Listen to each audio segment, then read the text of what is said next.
अस्सलाम वालेकुम। कैसे हैं आप लोग? और भाई welcome back to the class. हम लोगों ने लास्ट टाइम काइनेमैटिक्स चैप्टर का एक बहुत ही इंपॉर्टेंट पिलर जिसको हम कहते हैं प्रोजेक्टाइल मोशन स्टार्ट किया था। प्रोजेक्टाइल मोशन क्या होता है ये समझने के लिए पहले हमें इसकी डेफिनेशन देखनी होगी। प्रोजेक्टाइल मोशन के बारे में बताया कि एक ऐसी मोशन जिसमें ऑब्जेक्ट पर सिर्फ एक फोर्स एक्ट कर रही होगी, और वो एक फोर्स कौन सी है? ग्रेविटी। यानी जब एक ऑब्जेक्ट मूव कर रहा है, उस पर ग्रेविटी के अलावा और कोई फोर्स एक्ट ना कर रही हो, ऐसी मोशन को आप प्रोजेक्टाइल मोशन कहते हैं। आगे लिखा हुआ है कि जब प्रोजेक्टाइल मोशन होती है तो उसको हम दो कैटेगरीज में तोड़ देते हैं, या तो projectile motion in one dimension हो रही होगी या तो टू डायमेंशन हो रही होगी। Projectile motion in one dimension और टू डायमेंशन की एग्जांपल्स मैंने लास्ट क्लास में दे दी थी। अगर आपने नहीं पढ़ा तो रिकॉर्डिंग देखिए जाके, आपको वो सारा लेक्चर मिल जाएगा। फिर मैंने आपको कुछ कॉन्सेप्ट्स बताए थे कि एक ऑब्जेक्ट की वेलोसिटी कब चेंज होती है, कब चेंज नहीं होती। फॉर एग्जाम्पल, अगर मैं एक ऑब्जेक्ट की वेलोसिटी चेंज करना चाहता हूं तो मुझे उस ऑब्जेक्ट पर फोर्स लगानी होगी, और फोर्स भी किसी रैंडम डायरेक्शन में नहीं। अगर मैं सेम डायरेक्शन में फोर्स लगाऊंगा वेलोसिटी बढ़ जाएगी, ऑपोजिट डायरेक्शन में फोर्स लगाऊंगा वेलोसिटी कम हो जाएगी। लेकिन अगर मैंने उस ऑब्जेक्ट के परपेंडिकुलर फोर्स लगा दी, मतलब ये हुआ कि ऑब्जेक्ट जा रहा था हॉरिजॉन्टल, मैंने फोर्स लगा दी वर्टिकल, तो वर्टिकल फोर्स हॉरिजॉन्टल वेलोसिटी को अफेक्ट नहीं कर सकती। हाँ, लेकिन वर्टिकल फोर्स ऑब्जेक्ट के अंदर वर्टिकल वेलोसिटी इंट्रोड्यूस कर सकती है। यही सारे कॉन्सेप्ट्स को हमने फिर आगे जाके इस तरह पढ़ा था। यहां पर इस तस्वीर में दिखाया जा रहा है कि आपने एक ऑब्जेक्ट को एक सर्टेन इनिशियल वेलोसिटी के साथ लॉन्च कर दिया। इसकी वेलोसिटी का नाम आपने रखा यू। यू के दो कंपोनेंट्स बना लिए, you cos theta, you sine theta. अच्छा, इस दौरान आपने कुछ अजम्पशंस कर रखी हैं। क्या हैं वो अजम्पशंस?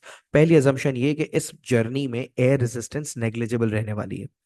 दूसरी अजम्पशन, जब ऑब्जेक्ट ऊपर जा रहा होगा उस मोशन को पॉजिटिव कंसिडर किया जाएगा, और जब ऑब्जेक्ट नीचे आ रहा होगा उस मोशन को नेगेटिव कंसिडर किया जाएगा। ठीक है। यहां पर आप नोट करें, जैसे जैसे ऑब्जेक्ट ट्रैवल कर रहा है इसकी एक वेलोसिटी कंपोनेंट चेंज होगी, दूसरी वेलोसिटी चेंज नहीं होगी। जल्दी से बताओ कौन सा कंपोनेंट थ्रू आउट कांस्टेंट रहेगा, चेंज नहीं होगा? कौन सा वेलोसिटी कंपोनेंट क्या रहने वाला है?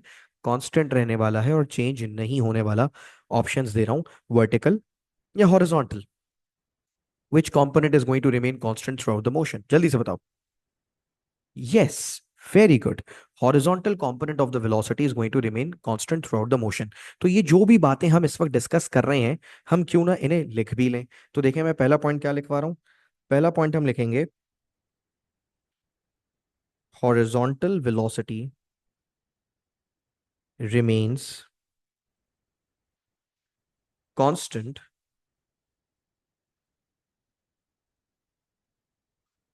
throughout the motion। हॉरिजॉन्टल क्या रहेगी वेलोसिटी? कांस्टेंट रहेगी थ्रू आउट द मोशन। अच्छा, फर्ज करें एग्जाम में एग्जामिनर ने रीजन मांग लिया, क्यों भाई, क्यों हॉरिजॉन्टल वेलोसिटी कांस्टेंट रहेगी, तो क्या जवाब दोगे इसका? तुम इसका जवाब लिखोगे बिकॉज, देखो मैं ग्रीन कलर से इसका रीजन लिख रहा हूं, because there is no resultant force, because there is no resultant force along horizontal axis, because there is no resultant force along horizontal axis। horizontal axis में कोई resultant force ही नहीं है।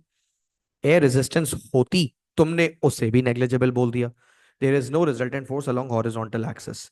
अच्छा, तो एक बात बताओ, अगर वेलोसिटी रहने वाली है कांस्टेंट,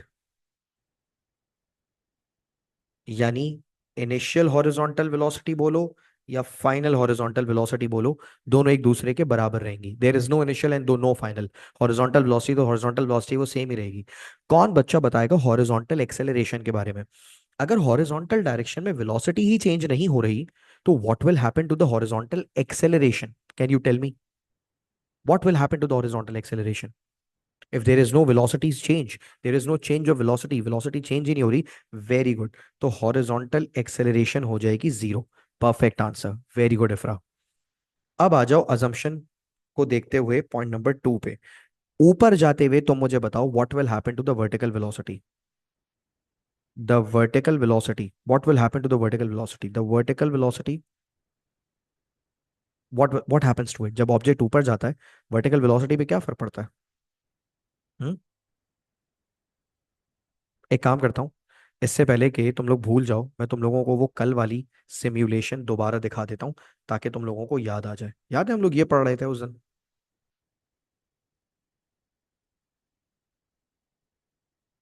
यहाँ पर मैं ऑब्जेक्ट को लॉन्च करने जा रहा हूँ और तुम एक बार इसकी मोशन को अच्छे से ऑब्जर्व कर लेना, ठीक है? ये देखो ऑब्जेक्ट ऊपर जा रहा है.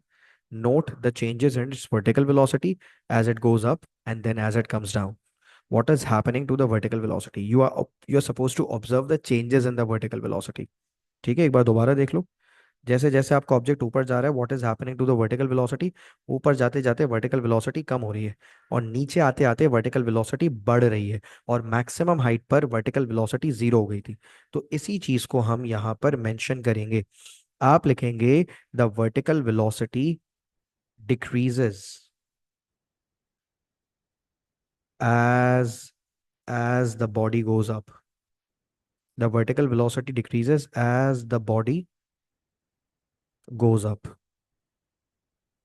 The vertical velocity decreases as the body goes up. ठीक है. और यहाँ पे मैं ब्रैकेट में लिख भी रहा हूँ uniform deceleration.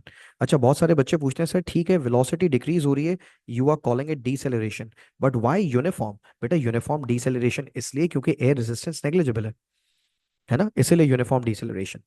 The vertical velocity decreases as the body goes up, uniform deceleration. और अगर कोई पूछ ले कि वेलोसिटी डिक्रीज क्यों हो रही है, because because the body moves because the body moves against against the gravity, because the body moves against the gravity.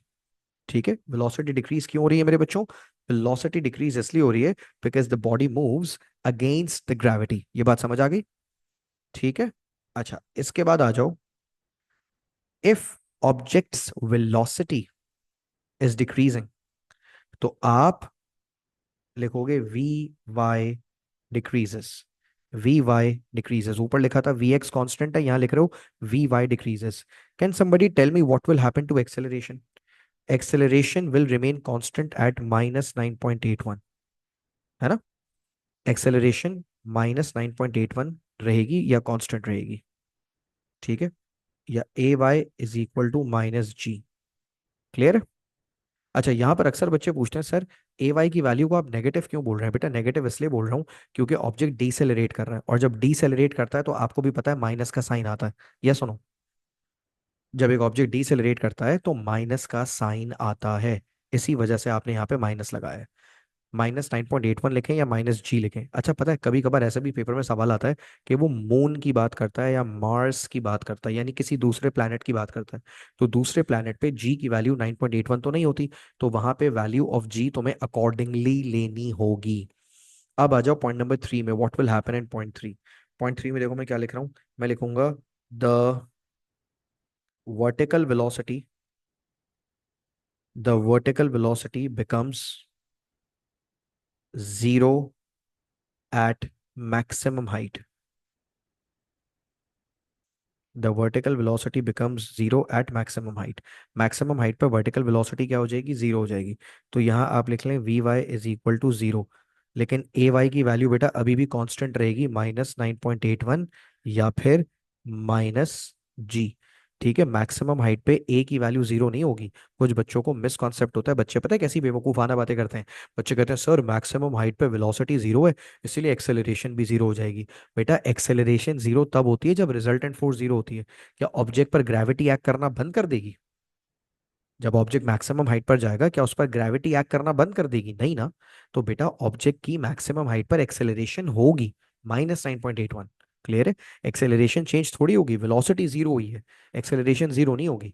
और वेलोसिटी भी हमेशा के लिए जीरो नहीं हो गई, एक लम्हे के लिए जीरो होती है सिर्फ जब वो मैक्सिमम हाइट पर होता है ना? तो प्लीज रिमेंबर, मैक्सिमम हाइट पर वेलोसिटी जीरो होती है, एक्सेलरेशन जीरो नहीं होती. एक्सेलरेशन की वैल्यू -9.81 ही रहेगी, कांस्टेंट रहेगी. अब बताओ what happens as the body comes down. The vertical velocity, the vertical velocity increases as the body comes down। जैसे जैसे ऑब्जेक्ट नीचे आएगा उसकी वर्टिकल वेलोसिटी क्या होगी मेरे बच्चों बताओ? उसकी वर्टिकल वेलोसिटी बढ़ेगी as the body comes down, है ना? और देखो मैं क्या लिख रहा हूँ ब्रैकेट में, मैं लिखूंगा यूनिफॉर्म एक्सेलरेशन। Uniform acceleration. देखो इस बार मैंने डीसेलरेशन नहीं लिखा है, इस बार मैंने एक्सेलरेशन लिखा है, क्योंकि नीचे आते हुए वेलोसिटी कम नहीं होती मेरे बच्चों, नीचे आते हुए वेलोसिटी बढ़ती है। अच्छा एक चीज और, वेलोसिटी क्यों बढ़ रही है? अगर मैं तुमसे रीजन पूछूं why is the velocity increase, तो तुम बोलोगे बिकॉज द बॉडी मूव्स, ऊपर जाते हुए वो ग्रेविटी के अगेंस्ट मूव कर रही थी, यहां लिखोगे because the body moves in the direction of gravity. यहां पर the body is moving in the direction of gravity, इसी वजह से वेलोसिटी मेरे बच्चों बढ़ेगी। ये बात समझ आ गई? इतनी सी बात है। अच्छा एक बात बताओ, नीचे आते हुए वी वाई की वैल्यू बढ़ रही है ना, तो देखो मैं क्या लिख रहा हूँ, v y increases. Can you tell me what will happen to a Y?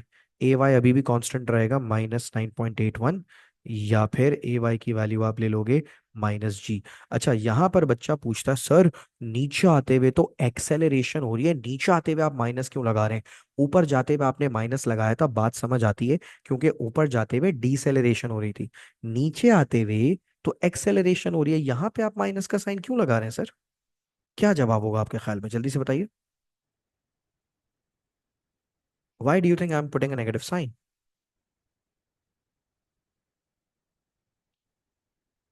Yes, यहाँ पर नेगेटिव साइन इसलिए नहीं आ रहा कि ये डीसेलरेशन या एक्सेलरेशन का चक्कर है, यहाँ नेगेटिव साइन इसलिए आया क्योंकि वो डाउनवर्ड आ रहा है।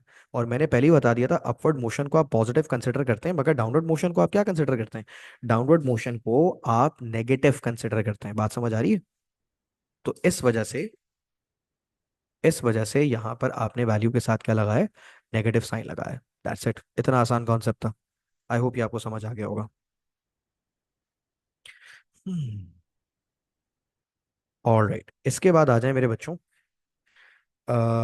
थोड़ा सा इसके ग्राफ्स समझना बड़े ज़रूरी हैं प्रोजेक्टाइल मोशन के ना। जैसे मिसाल के तौर पे अगर मैं आपसे पूछूं बेटा, आप मुझे बनाकर दो graph of horizontal velocity, what is happening to the horizontal velocity, v x का ग्राफ बनाओ। अच्छा फिर वी एक्स के बाद आप मुझे ए एक्स का भी ग्राफ बना के दो, क्योंकि पेपर में ना ये सारे ग्राफ आते हैं। इसी तरह आप मुझे बना के दो वी वाई का ग्राफ,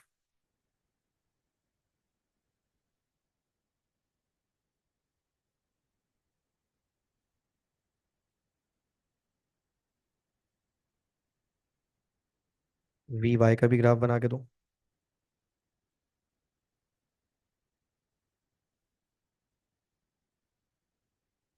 और इसी तरह आप मुझे ए वाई का ग्राफ भी बना के दो।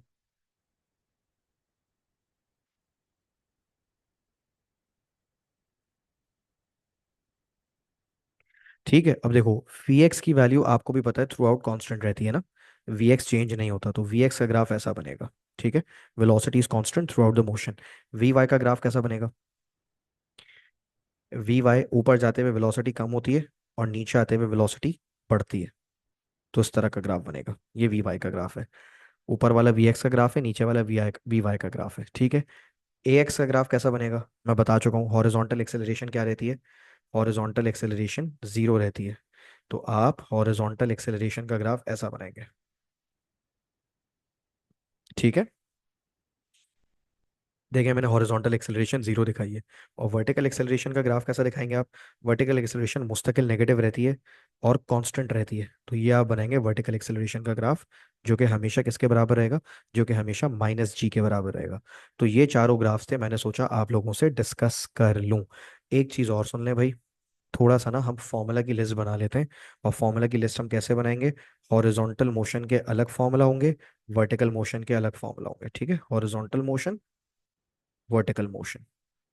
मैंने कहा मैं आपको बता दूं कि हम क्योंकि मोशन इन टू डायमेंशन पढ़ेंगे, तो मोशन इन टू डायमेंशन में अच्छा, यहाँ पे can you label the graphs? Of course I can label. V x का मतलब है हॉरिजॉन्टल वेलोसिटी, वी वाई का मतलब है वर्टिकल वेलोसिटी, ए एक्स का मतलब है हॉरिजॉन्टल वेलोसिटी, ए वाई का मतलब है, सॉरी, ए एक्स का मतलब है वर्टिकल एक्सेलरेशन, सॉरी, ए एक्स का मतलब है हॉरिजॉन्टल एक्सेलरेशन, ए वाई का मतलब है वर्टिकल एक्सेलरेशन। मैं लिख दूं क्या? चलो मैं लिख भी देता हूँ, no problem. Horizontal velocity, vertical velocity, horizontal acceleration, vertical acceleration. ठीक है, दैट्स इट। अच्छा, मैं आपसे कह रहा था कि हम हॉरिजॉन्टल मोशन के अलग इक्वेशंस बनाएंगे, वर्टिकल मोशन के अलग इक्वेशंस बनाएंगे। मैं इक्वेशंस आपके सामने बना रहा हूँ। देखो, हॉरिजॉन्टल मोशन में ना एक्सेलरेशन जीरो होती है और वेलोसिटी कांस्टेंट होती है। और जब एक्सेलरेशन जीरो और वेलोसिटी कांस्टेंट हो ना, तो बेटा इक्वेशंस ऑफ मोशन अप्लाई नहीं होती। वो जो पांच इक्वेशंस ऑफ मोशन पढ़ी है आपने, वो पांच इक्वेशंस ऑफ मोशन अप्लाई नहीं हो सकती, क्योंकि यहाँ एक्सेलरेशन ही नहीं हो रही। तो हॉरिजॉन्टल मोशन में सिर्फ एक ही फॉर्मूला अप्लाई होता है। कौन सा formula? velocity is equal to displacement upon time. बस, there is no other formula. और इनके साथ छोटे छोटे मैं एक्स लिख देता हूँ। एक्स मैं सिर्फ इसलिए लिख रहा हूँ ये बताने के लिए कि ये हॉरिजॉन्टल की बात हो रही है, एक्स एक्सेस की बात हो रही है। ठीक है। अच्छा, वर्टिकल मोशन में एक्सेलरेशन होती है ना, एक्सेलरेशन कैसी होती है? यूनिफॉर्म। एक्सेलरेशन यूनिफॉर्म होती है। तो यहाँ पर आप सारे फॉर्मूला यूज कर सकते हैं इक्वेशन ऑफ मोशन के। पहला वाला भी यूज कर सकते हैं, v is equal to u plus a t. अच्छा यार, ये v is equal to u plus a t असल में एक्सेलरेशन का ही फॉर्मूला है। v minus u upon t बोलो या v is equal to u plus a t बोलो, बात एक ही है। दूसरा कौन सा था? s is equal to u plus v upon two into t. तीसरा था s is equal to u t plus half a t square. एक और था s is equal to v t minus half a t square. और एक और था s is equal to v square minus u square over two a. तो ये सारे फॉर्मूला यहाँ वर्टिकल मोशन में इस्तेमाल हो सकते हैं। अच्छा, यहाँ पे कुछ टीचर्स, बहुत रिस्पेक्टेड टीचर्स, यहाँ पर बहुत सारे अलग अलग फॉर्मूला भी बनवा देते हैं ना, अलग अलग केसेस के। मैं अलग अलग केसेस के फॉर्मूला बनाने में ना मैं रेकमेंड करता हूँ ना मैं बनवाऊंगा। हम इन्हीं पांच फॉर्मूला से सारे सवाल करेंगे भाई। तुमने पढ़े थे ना काइनेमेटिक्स में ये पांच इक्वेशंस, तो प्रोजेक्टाइल मोशन के लिए अलग से केसेस बनाने की क्या जरूरत है? कुछ टीचर्स कहते हैं वन, मतलब हाफ प्रोजेक्टाइल, फुल प्रोजेक्टाइल, पता नहीं कौन कौन से केसेस बना के टीचर्स पढ़वाते हैं। बहुत अच्छे टीचर्स हैं, बहुत अच्छे से पढ़ाते हैं, लेकिन मैं समझता हूँ बेवकूफ़ी है। ठीक है। तो अब आ जाए मेरे बच्चों यहाँ पे, क्वेश्चंस करवाता हूँ, डायरेक्ट क्वेश्चंस करवाऊंगा तो समझ आ जाएगा। एक चीज और सुन लो, अगर तुमसे कभी भी रिजल्टेंट वेलोसिटी मांग ली जाए, या रिजल्टेंट वेलोसिटी नहीं तो स्पीड मांग ली जाए, स्पीड, रिजल्टेंट वेलोसिटी या अगर स्पीड मांग ली जाए, और तुम्हारे पास दो कंपोनेंट्स मौजूद हों। क्या मतलब है? फर्स्ट करो, तुम्हारे पास वेलोसिटी का एक्स कंपोनेंट भी मौजूद है, मतलब हॉरिजॉन्टल वेलोसिटी भी मौजूद है, और तुम्हारे पास वर्टिकल वेलोसिटी भी मौजूद है एक प्रोजेक्टाइल की, और तुमसे उस प्रोजेक्टाइल की स्पीड मांग ली जाए या रिजल्टेंट वेलोसिटी मांग ली जाए। तो रिजल्टेंट वेलोसिटी तुम्हें भी पता है तुम कैसे निकालोगे। तुम यहाँ पर पाइथागोरस थ्योरम का इस्तेमाल करोगे, v is equal to under root v x square plus v y square. मैंने कहा मैं आपको बता दूं, क्योंकि इस तरह के सवालात अभी आप आएंगे और आप इनको करेंगे भी। ठीक है। अगर कभी भी आपसे प्रोजेक्टाइल की स्पीड मांग ली जाए या रिजल्टेंट वेलोसिटी मांग ली जाए, तो आप इस तरह से निकाल सकते हैं। देखो, स्पीड हॉरिजॉन्टल या वर्टिकल नहीं होती। पेपर में अक्सर सवाल आता है, determine the speed of the projectile. अब बच्चा सोचता है यार सर कौन सी स्पीड निकालें, हॉरिजॉन्टल निकालें या वर्टिकल निकालें? अरे मेरे निकम्मो, स्पीड हॉरिजॉन्टल या वर्टिकल नहीं होती, स्पीड स्पीड होती है। तो सर फिर हम कौन सी वाली लिखें? अरे रिजल्टेंट लिखो, जब वो स्पीड बोलेगा तो ना हॉरिजॉन्टल ना वर्टिकल, रिजल्टेंट लिखोगे। अब यहाँ पर जल्दी से एक थम्स अप मार दो अगर सब समझ आ गया तो, जल्दी से।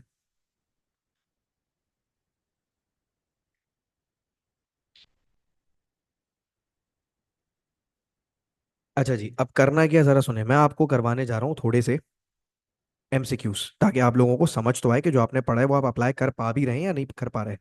तो स्टार्ट करें भाई, एमसीक्यूज स्टार्ट करें, क्या कहते हैं आप लोग? तो एमसीक्यूज शुरू करने जा रहे हैं, बिस्मिल्लाह करते हैं, ठीक है।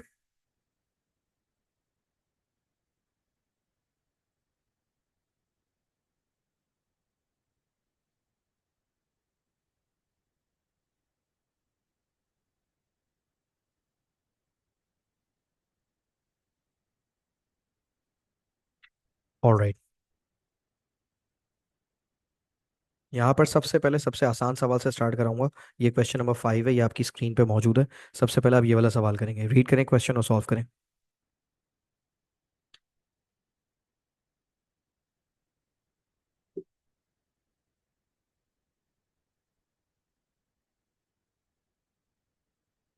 सादा।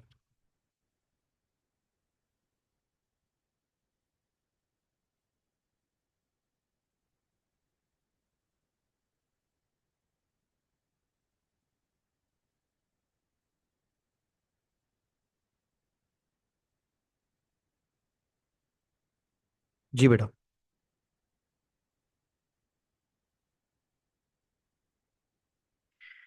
क्या कह रहे हैं यहाँ पे? देखो, बड़ा आसान सा सवाल है। इस सवाल में आपको एक प्रोजेक्टाइल दे दिया और आपसे कहा है कि प्रोजेक्टाइल की एक सर्टेन पॉइंट पर हॉरिजॉन्टल स्पीड 23 है, हॉरिजॉन्टल वेलोसिटी, और वर्टिकल वेलोसिटी है 10.1। अच्छा, तुमने नोट किया इन्होंने 10.1 को -10.1 लिखा हुआ है। कौन बच्चा बताएगा कि इन्होंने यहाँ पे माइनस का साइन क्यों यूज किया? Why are they using minus with vertical velocity?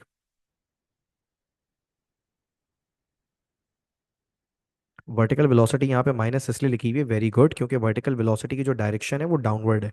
अगर अपवर्ड होती तो प्लस बोलते, डाउनवर्ड है, इस वजह से इन्होंने वर्टिकल वेलोसिटी को माइनस बोला है। अब ये कह रहे हैं व्हाट इज द स्पीड। देखो फिर वही वाली बात, जब उन्होंने स्पीड के बारे में पूछा तो तुम हॉरिजॉन्टल स्पीड बताओगे या वर्टिकल? एक्चुअली ना हॉरिजॉन्टल बताओगे ना वर्टिकल बताओगे, बल्कि तुम उन दोनों का रिजल्टेंट बताओगे। तो रिजल्टेंट कैसे निकलता है मैंने अभी अभी बताया था, पाइथागोरस थ्योरम लगा लो। तो आप लिखेंगे 23 का स्क्वायर प्लस -10.1 का square. By the way, minus अगर लिख भी दो तो उसका स्क्वायर प्लस ही हो जाना है। जल्दी से इसको कैलकुलेट करके बताओ।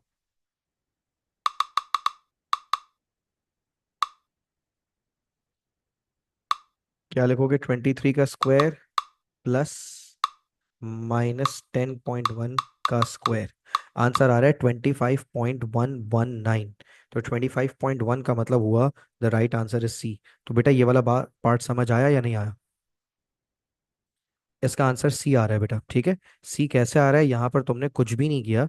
यहाँ पर तुमने खामोशी से चुपचाप प्रोजेक्टाइल मोशन देखकर, कंपोनेंट्स देखकर तुमने सीधा सीधा पाइथागोरस थ्योरम का इस्तेमाल कर लिया। बिल्कुल इसी तरह का एक और सवाल करा रहा हूँ, थोड़ा सा डिफिकल्टी लेवल बढ़ जाएगा, ठीक है। Question number 7। 7 करो, 7। Question number 7। स्क्रीन पे आपके सामने जो क्वेश्चन 7 मौजूद है ना, जिसपे मैंने टिक लगाया है, ये वाला करो।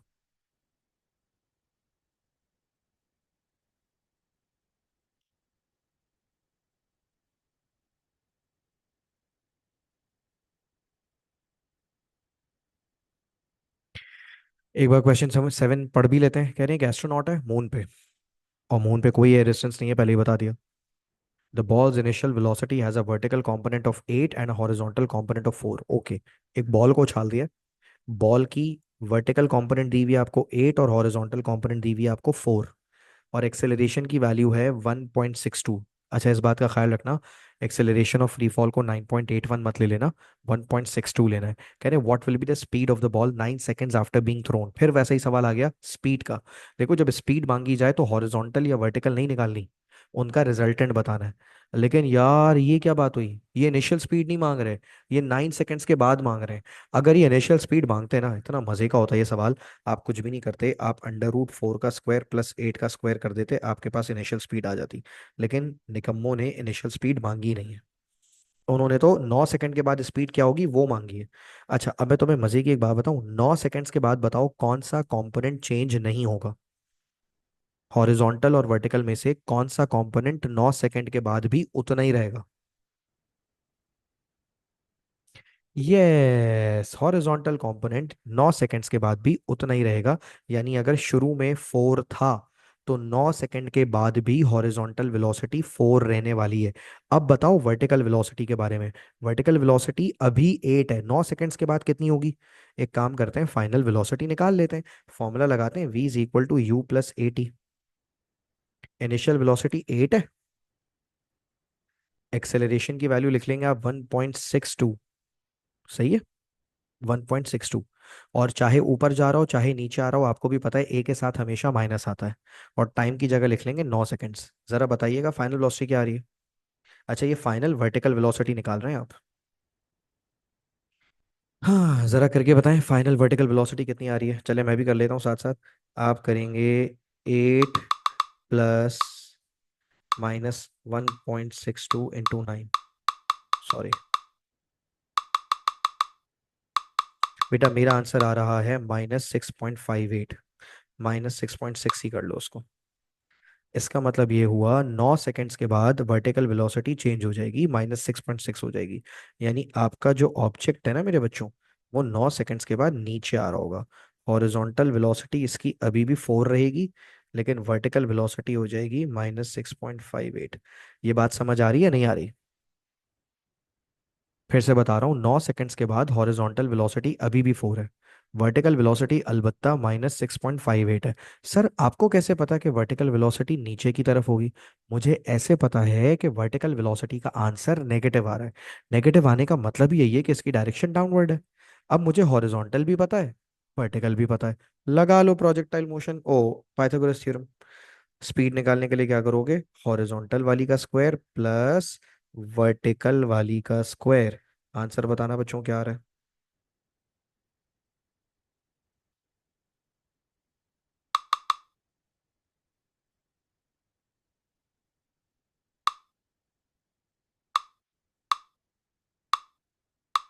आंसर आ रहा है 7.7। और 7.7 का क्या मतलब हुआ बच्चों? क्या आंसर मार्क करूं? 7.7 का मतलब हुआ द आंसर इज बी। समझ आया या नहीं आया? एक थम्स अप दे दो बड़ा। Very good Ramisha, very good for you.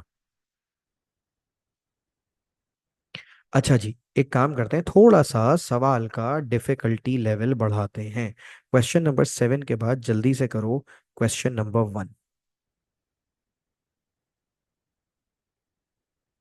Question number 1, चम कम ऑन, क्वेश्चन नंबर 1 करेंगे। एक बार सवाल पढ़ लो।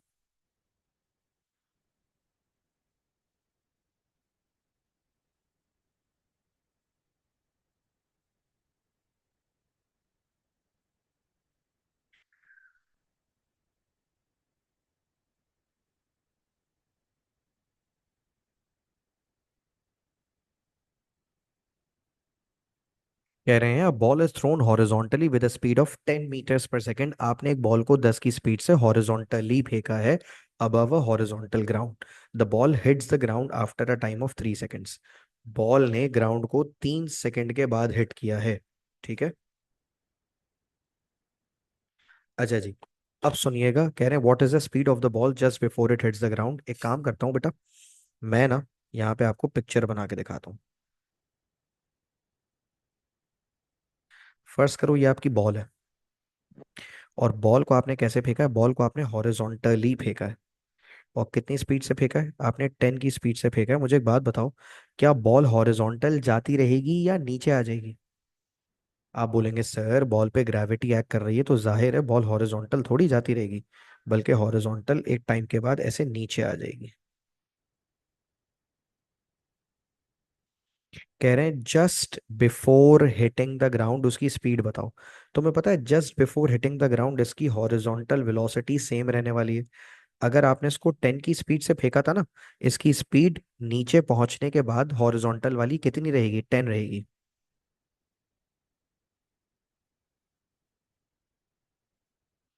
ठीक है।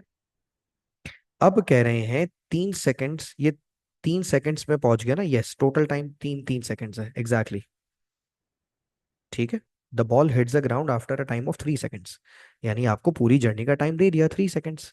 अब मुझे एक बात बताओ, यहां पर शुरू में आपने हॉरिजॉन्टली फेंका है, हॉरिजॉन्टली। इस वक्त इसकी वर्टिकल वेलोसिटी कितनी होगी?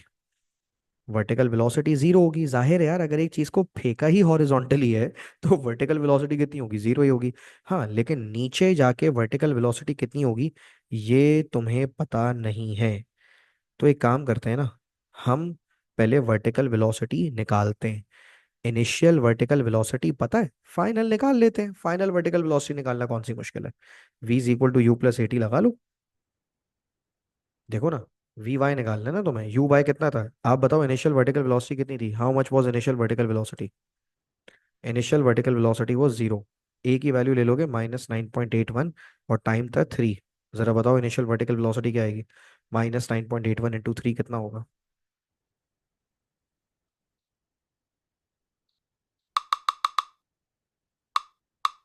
बेटा वर्टिकल वेलोसिटी आ गई 29.43 मीटर पर सेकेंड। अब देखो तुम्हें हॉरिजॉन्टल वेलोसिटी भी पता है और वर्टिकल वेलोसिटी भी पता है ना? नीचे पहुंचने के बाद हॉरिजॉन्टल वेलोसिटी कितनी हो चुकी है just before hitting the ground? Just before hitting the ground horizontal velocity तो सर सेम ही रहने वाली है। हाँ, वर्टिकल वेलोसिटी कितनी हो गई है? 29.43। अब जब यार तुम्हें हॉरिजॉन्टल और वर्टिकल दोनों वेलोसिटीज पता है, क्या तुम इनका रिजल्टेंट निकाल के स्पीड नहीं बता सकते? है ना? स्पीड बता सकते हो ना? कैसे निकालोगे? पाइथागोरस थ्योरम लगाओ। √10 का स्क्वायर प्लस -29.43 का स्क्वायर। बस आंसर बताओ क्या आ रहा है? बच्चों वाला सवाल था। आंसर बताओ क्या आ रहा है?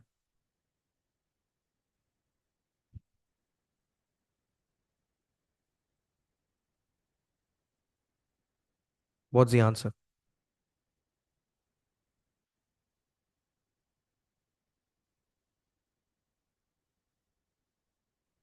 ये देखो,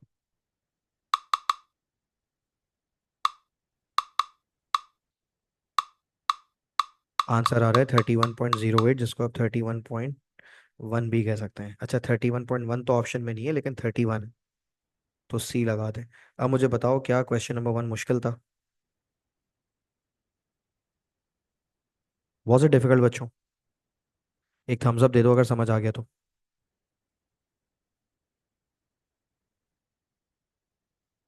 वेरी गुड। अच्छा, अब इस सवाल को भी कर लेने के बाद अब हम करेंगे कौन सा क्वेश्चन? अब हम करेंगे क्वेश्चन नंबर 2। ठीक है, क्वेश्चन नंबर 2 पढ़ो और पढ़कर मुझे ज़रा बताओ कैसे करोगे। क्वेश्चन नंबर 2, जल्दी से करो। A stone is projected vertically upwards from the ground at an initial speed of 15. Air resistance is negligible. What is the maximum height reached by the ground reached by the stone?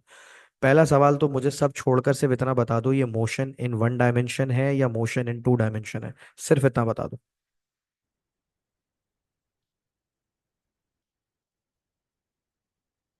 ये motion in one dimension है क्योंकि आपने इस stone को vertically ऊपर फेंका है ना? एक ही डायमेंशन में मूव कर रहा है ना, वर्टिकली। अब एक बात बताओ, कितनी स्पीड से ऊपर फेंका है तुमने इसको? कितनी स्पीड से ऊपर फेंका है?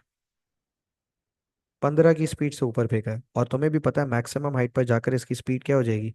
मैक्सिमम हाइट पर इसकी स्पीड 0 हो जाएगी। कह रहे बताओ कितनी हाइट पे जाएगा? यार मैं हाइट बोलूं या डिस्प्लेसमेंट बोलूं, बात एक ही है ना। डिस्प्लेसमेंट निकालना है मुझे, और ए की वैल्यू तुम्हें भी पता है -9.81 है। पहले तो बताओ कोई फॉर्मूला आ रहा है जहन में? कौन सा लगाऊं formula? I want to find s, I know u, I know v, I know a. I don't know t. बगैर टी के कोई फॉर्मूला है मेरे पास? कौन सा वाला फॉर्मूला लगाऊं? Come on. मैं लगाऊंगा S = V² - U² upon 2A वाला फॉर्मूला। ये देखो, 0 का स्क्वायर -15 का स्क्वायर अपॉन 2 इंटू -9.81। बताओ आंसर क्या आएगा? माइनस से माइनस तो वैसे ही कट जाना है, 15 का स्क्वायर करना है। ये देखो, मैं पूरी वैल्यू एक साथ ही पुट कर देता हूँ। ये देखो, 0 का स्क्वायर -15 का square divided by 2 into -9.81। Answer आ रहा है 11.829। सॉरी, 9.51 लिख दिया मैंने। 11.46। 11.46 कोई ऑप्शन है हमारे पास? 11.46 कोई ऑप्शन नहीं है, मगर 11 आंसर आ रहा है। तो B is the right answer. ठीक है, तो क्वेश्चन नंबर 2 का राइट आंसर क्या है मेरे बच्चों? क्वेश्चन नंबर 2 का राइट आंसर है बी। क्लियर? ये समझ आया नहीं आया? Give me a thumbs up, come on. Good. इफ्रा, ये समझ आया बेटा?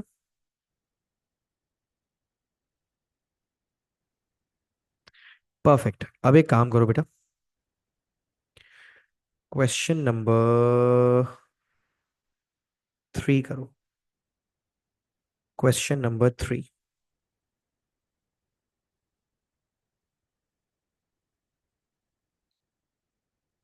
जल्दी से करो क्वेश्चन नंबर 3।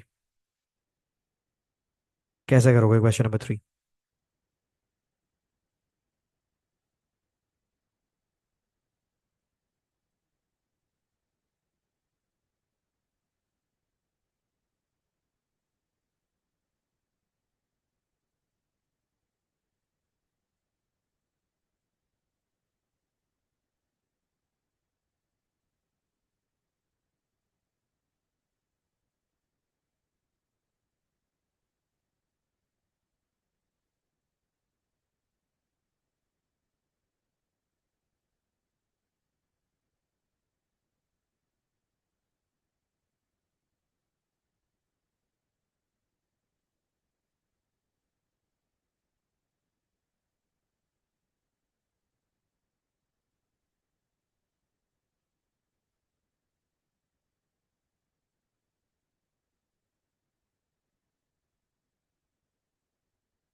हाँ बेटा। चलो मुझे एक बात बताओ, कह रहे हैं ऑन अ प्लैनेट, एक प्लैनेट है, इट्स एनी प्लैनेट। प्लैनेट पे तुमने एक प्रोजेक्टाइल को फेंक दिया वर्टिकली ऊपर। वर्टिकली लॉन्च का मतलब ये हुआ कि ऊपर वर्टिकल जाएगा और नीचे भी वर्टिकली आएगा। तो एक बात तो तय है कि ये मोशन इन वन डायमेंशन का क्वेश्चन है। फिर कह रहे हैं ऑब्जेक्ट जो था आपका, जो प्रोजेक्टाइल था, वो 12.5 सेकेंड्स में रिटर्न हो गया। रिटर्न होने का मतलब है कि 12.5 सेकेंड जाकर वापस भी आ गया। The projectile gains a maximum height of 170 meters. The planet does not have an atmosphere. मतलब air resistance negligible है. What is the acceleration of free fall on this planet? एक काम करते हैं, पहले तो सवाल को समझते हैं। आपने जब ऑब्जेक्ट को ऊपर फेंका, ऑब्जेक्ट कितनी हाइट तक गया? हाइट बोलो डिस्प्लेसमेंट बोलो, बात एक ही है। ऑब्जेक्ट ने 170 मीटर का डिस्प्लेसमेंट कवर किया। क्लियर है? ये क्या हुआ? तो भाई मैं आपसे फरमा रहा था, ऑब्जेक्ट को आपने ऊपर फेंक दिया और ऑब्जेक्ट ने कितनी हाइट कवर की है? ऑब्जेक्ट ने 170 मीटर्स कवर किए। क्लियर है? अच्छा। और ऑब्जेक्ट को आपने 12.5 सेकेंड्स लगे उसको जाकर वापस आने में, तो सिर्फ जाने में कितने लगे होंगे? सिर्फ जाने में हाफ कर दो, 6.25 सेकेंड्स लगे जाने में। अच्छा, फाइनल हाइट पर आपको भी पता है फाइनल वेलोसिटी जीरो होगी। इनिशियल वेलोसिटी कितनी थी आपको नहीं पता ना, ये आपको उन्होंने बताया ही नहीं कि उन्होंने कितनी स्पीड से फेंका। तुम्हें क्या निकालना है? तुम्हें ए निकालना है। बेटा मुझे ऐसा कोई फॉर्मूला पता है जिसमें यू ना आता हो मगर बाकी सब आता हो? वी भी आता हो, एस भी आता हो, टी भी आता हो, ए भी आता हो। Do I have a formula? I do. मैं फॉर्मूला लगाऊंगा, s is equal to v t minus half a t square. S की जगह लिखूंगा 170, वी की जगह लिखूंगा 0, टाइम की जगह लिखूंगा 6.25 माइनस हाफ ए 6.25 स्क्वायर। अच्छा जी, जब मैं इसको सॉल्व करूंगा तो देखें होगा क्या। ये वाली पूरी साइड तो हो जाएगी जीरो। यहाँ पर बच जाएगा माइनस हाफ ए 6.25 का स्क्वायर। ए को सब्जेक्ट बना लो। टू जाकर यहाँ 170 के पास मल्टीप्लाई हो जाएगा और 6.25 का स्क्वायर आकर डिवाइड हो जाएगा। सॉल्व करो।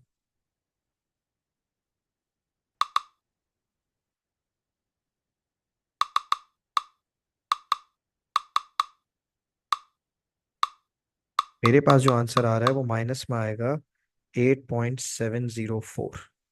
ऐसा कोई ऑप्शन है मेरे पास? Yes, B is the right answer. Why want we take the total time? बेटा एक बात बताओ, हमने टोटल टाइम फारिया इसलिए नहीं लिया। तुम नोट करो, तुमने डिस्टेंस कौन सा वाला रखा है? 170 वाला, राइट? वो 170 का डिस्टेंस कितनी देर में कवर करेगा? जितना डिस्टेंस लोगे उतना ही टाइम लोगे ना बेटा। That's it.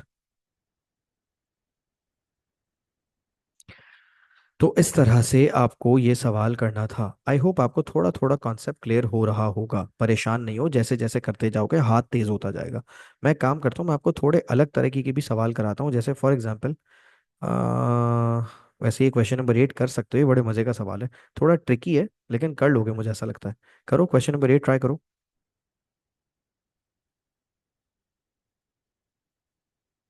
मैं एक काम करता हूँ, मैं रिकॉर्डिंग होल्ड कर देता हूँ ताकि आप लोग एक बार इसको कर लो इत्मीनान से। मेरे रिकॉर्डिंग वाले बच्चे बोर हो जाएंगे इतनी देर फारिग बैठ के। तो भाई सीन ऐसा है कि एक साइक्लिस्ट भाई साहब हैं, वो हॉरिजॉन्टली कूद गए, हॉरिजॉन्टली, ठीक है। और तुम्हें भी पता है यार, जब कोई बंदा हॉरिजॉन्टली कूदता है उस वक्त उसकी वर्टिकल वेलोसिटी जीरो होती है। Because the cyclist jumped horizontally, so his vertical velocity zero. फिर तुमसे कह रहे हैं कि वो 2 मीटर्स नीचे और 6 मीटर्स आगे जाके गिरा है। यानी तुम्हारे पास वर्टिकल डिस्प्लेसमेंट है 2, एक्चुअली -2 बोलोगे, -2 इसलिए क्योंकि ये नीचे आया है। और हॉरिजॉन्टल डिस्प्लेसमेंट कितना है, 6। तुमसे कह रहे हैं what is the horizontal velocity. बेटा हॉरिजॉन्टल वेलोसिटी निकालनी है, पहले तुम मुझे एक बात बताओ, हॉरिजॉन्टल डायरेक्शन में एक्सेलरेशन होती है? नहीं। तो जब हॉरिजॉन्टल डायरेक्शन में एक्सेलरेशन ही नहीं होती तो हॉरिजॉन्टल डायरेक्शन में तो एक ही फॉर्मूला बचा, हॉरिजॉन्टल मोशन का तो एक ही फॉर्मूला है, velocity is equal to displacement upon time. तो अगर आपको हॉरिजॉन्टल वेलोसिटी निकालनी है, हॉरिजॉन्टल वेलोसिटी निकालनी है ना, तो हॉरिजॉन्टल वेलोसिटी निकालने के लिए हॉरिजॉन्टल डिस्प्लेसमेंट पता होना चाहिए सर, वो तो हमें पता है, 6 मीटर्स। और तुम्हें टाइम पता होना चाहिए। हाँ सर हमें टाइम नहीं पता, अबे टाइम नहीं पता कोई बात नहीं, वर्टिकल वाली मोशन को यूज करके टाइम निकाल लो। ये देखो, फॉर्मूला लगाते हैं, वर्टिकल मोशन का फॉर्मूला लगाओ, S = u t + ½ a t²। बस वर्टिकल वाली इक्वेशन है ये, हॉरिजॉन्टल वाली नहीं है। तो डिस्प्लेसमेंट भी वर्टिकल वाला लेना। देखो डिस्प्लेसमेंट की जगह मैंने क्या लिखा है, -2। -2 क्यों? क्योंकि मेरे बच्चों ये वर्टिकल डिस्प्लेसमेंट है। u y, बेटा इनिशियल वेलोसिटी वैसे भी जीरो थी, तो 0 × t + ½ -9.81 t²। तो ये क्या बचा, -2 = -½ 9.81 t²। माइनस से माइनस कट गया। आप एक काम करो, आप टी को सब्जेक्ट बनाओ, 2 वहां जाकर मल्टीप्लाई हो जाएगा, 9.81 डिवाइड हो जाएगा, और यहाँ पर अंडर रूट आ जाएगा। करो, 4/9.81 अंडर रूट।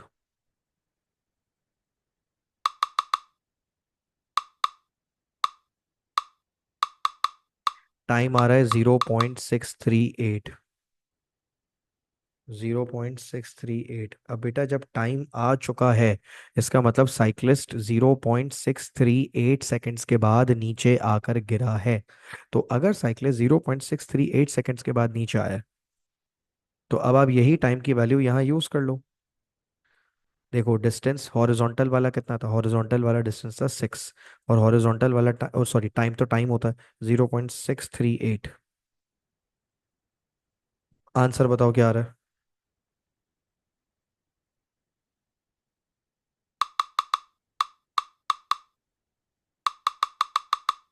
आंसर आ रहा है 9.404। चेक करते हैं ऐसा कोई ऑप्शन है या नहीं है।